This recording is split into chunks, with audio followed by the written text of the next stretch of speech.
In Money Watch, it was a flat end of the day for the U.S. stock market. The Dow Jones climbed only around 20 points. It was a similar close for the NASDAQ and S&P. They both also ended the day virtually unchanged. Joining us now is Javier David. He is a CBS News contributor and a managing editor for business and markets for Axios. Also joining us is Hardika Singh. She is a markets reporter for the Wall Street Journal. Welcome both. It's so good to have you here on a Friday, TGIF, right? TGIF, exactly. All right. Hardika, I want to start with you because several companies over the last few days, including Lyft, BuzzFeed, and Whole Foods, have announced mass layoffs in the last 24 hours. This comes as the latest jobless filings report shows first-time claims climbed for the second consecutive time last week. Is the labor market going to continue on this downward trend? Yes, absolutely. So it's been a very crazy time for markets and the overall economy as well. In jobless claim, this little uptick adds to signs that, yeah, we're going to continue to see possibly signs of slowing down. But it's important to note that it's still near pre-pandemic levels. Last month, we saw monthly job gains and wages cool down. It's hard to say whether we can expect this trend to continue because overall, investors and the Fed still remain divided about whether or not the Fed is going to continue raising interest rates to tame down inflation. Yeah, I mean, so Javier, isn't this basically what the Fed was looking for this labor market to slow down? Explain that to us.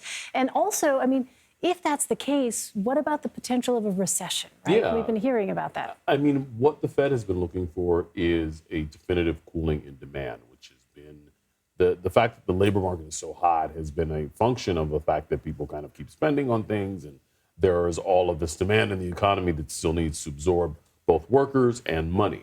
So a few things are happening. Inflation is cooling.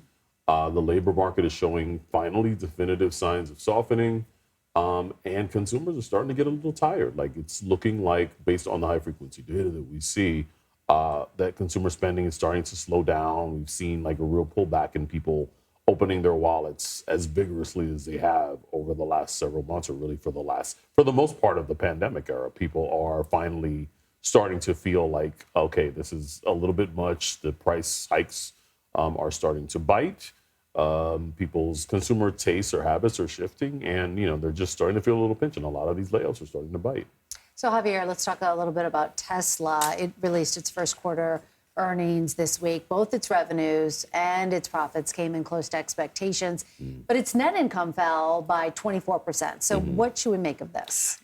What you should make is Tesla's a weird animal, but they do this very strange thing in that they cut prices sort of at willy-nilly. And what they've been doing lately is cutting prices in order to spur demand.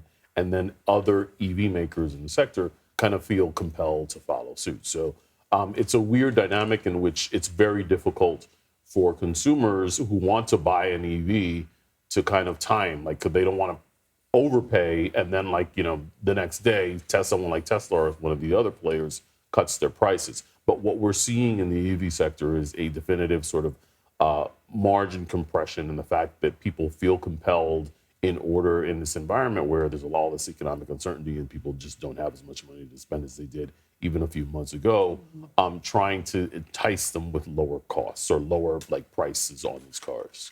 Yeah, it's interesting. I feel like I've been seeing a lot of these Teslas more and more everywhere we go. A lot of these they're everywhere. They're everywhere. White or blue. Yeah. So Hardika, let's turn to another topic here. Several banks released first quarter earnings this week. M&T, Bank of America, and Bank of New York Mellon released strong reports, but earnings slumped for Morgan Stanley and Goldman Sachs. So what does this tell us about the state of our current banking system following the collapse of Signature Bank and Silicon Valley earlier this year? A lot of folks are wondering, is there perhaps more to come? That's a really good question. So for banking sector, it seems like they've avoided the worst case scenario. Many regional banks have reported rising revenues, and some have even said that, yeah, their deposits are stabilizing, which is really good news, right? That is good news, yeah. But for the bigger banks, on the other hand, it's been a very different picture. We have seen a lot of them being hurt by falling investment banking fees and then a slowdown in deal making.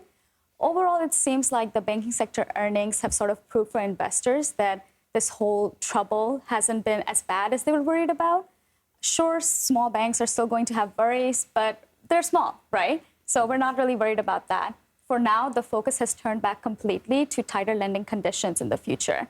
So investors seem to think that we have avoided a full-blown disaster in the banking sector, but they're really, really worried about tighter lending conditions because that's what's ultimately going to lead to a recession. All right. Well, Hardika, also, in terms of market volatility, it's been low. Stocks have held up better than expected. Why is that? And do you think the stock market will continue to hold up? The volatility has been surprising this week, given the fact that just a few weeks ago, we were seeing so much chaos across asset classes. So for this week, we have seen not just stocks, but also bonds, oil, and currencies report some of the lowest volatility in months. And that's strange because in a lot of ways, people have been very, very calm. Wall Street is enjoying this relative period of calm, but it's unclear how long this is going to last, especially since we're going to continue to have earnings where, we might have big tech next week say some things that investors weren't looking for, and stocks could then fall on that. But for now, it seems like stocks are taking this as a positive sign. Algorithmic money managers have stepped up their stock purchases in response to the low volatility. So it's been a good week for stocks overall. Not as bad as people were expecting. Okay, the operative phrase being for now, right? For now. All right, Javier, the GDP for the first 3 months of 2023 are going to be released on Thursday, it is. What do you expect to see there? A lot of folks are going to be looking at that number and trying to actually draw some big conclusions from it. Yeah, based on the consumption data that we've started to see, I think I don't think that there's expectations for a negative print, but we could always get sort of a negative surprise because the March data that we saw really was a story of moderation. And some of that is going to be captured in this data. So we're always kind of surprised when we look at GDP data, especially in this era. It's usually been to the upside because people have been spending so much. But because spending has been sort of moderating, there's a very real possibility that we could get a soft number, if not a contraction, and a negative print, which, again, not everyone is expecting, but it could happen.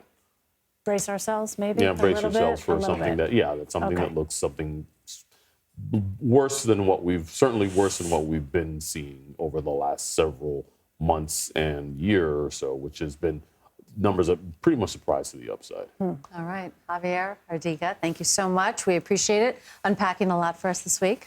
Thank you for being here. Thank you. Thanks.